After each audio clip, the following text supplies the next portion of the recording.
উপরে পানি, আরেকটু হলে মানে আমাদের এডমিট কার্ড এগুলো ভিজে যেত। বন্যার কারণে আমাদের পরীক্ষা অনেক কঠিন হয়ে গেছে। বন্যার পানি মারিয়ে অ্যাডমিট কার্ড হাতে কেন্দ্রে কেন্দ্রে এইচএসসি পরীক্ষার্থীরা। উত্তরে বন্ধ হচ্ছে একের পর এক স্কুল, কলেজ, মাদ্রাসা। বিপদসীমার উপরে যমুনা, ব্রহ্মপুত্র। সিরাজগঞ্জ, জামালপুর সহ কয়েক জেলায় তলিয়ে লাখো ঘরবাড়ি।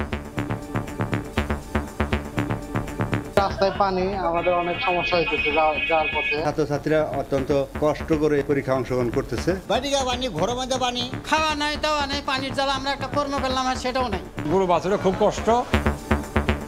পানি নিষ্কাশনের জন্য কাটা যাবে যে কোনো সড়ক। যে কোনো সমস্যায় আমাদের যে বরাদ্দগুলো তারা স্ট্যান্ড বাই আছে, এরা ইচ্ছা করলে খরচ করে কোথাও বাঁধ কাটতে হবে, কোথাও ড্রেজিং করতে হবে, কোথাও কালভার্ট পরিষ্কার করতে হবে, জলবদ্ধতা ক্লিয়ার করতে হবে, এগুলি তারা করার মতো তাদের আমরা অধিকার দিয়েছি। দেখছিলেন প্রধান শিরোনাম। দুপুরের সময় সঙ্গে আছে আমি আফরোজা মৌটুসী। এবার অন্যান্য শীর্ষ সংবাদ। ক্যাম্পাসে ক্যাম্পাসে বন্ধ ক্লাস, পরীক্ষা। কোটা বাতিলের দাবিতে মোড়ে মোড়ে বাংলা ব্লকেট। পড়াশোনা বাদ দিয়ে আন্দোলনের যৌক্তিকতা নেই বললেন প্রধানমন্ত্রী। বছরের পর বছর খালি পড়ে আছে সরকারি টাকায় নির্মিত বিশাল ভবন। প্রকল্পের নামে ভারী হচ্ছে পকেট। প্রভাব পড়ছে জনকল্যাণমূলক কাজে। জরিপের ফাঁক ফোকরে দখল হচ্ছে খাল।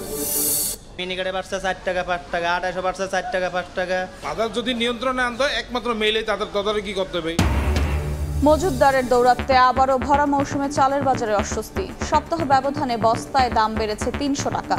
মিলারদের ওপর নজরদারি চান আড়তদাররা।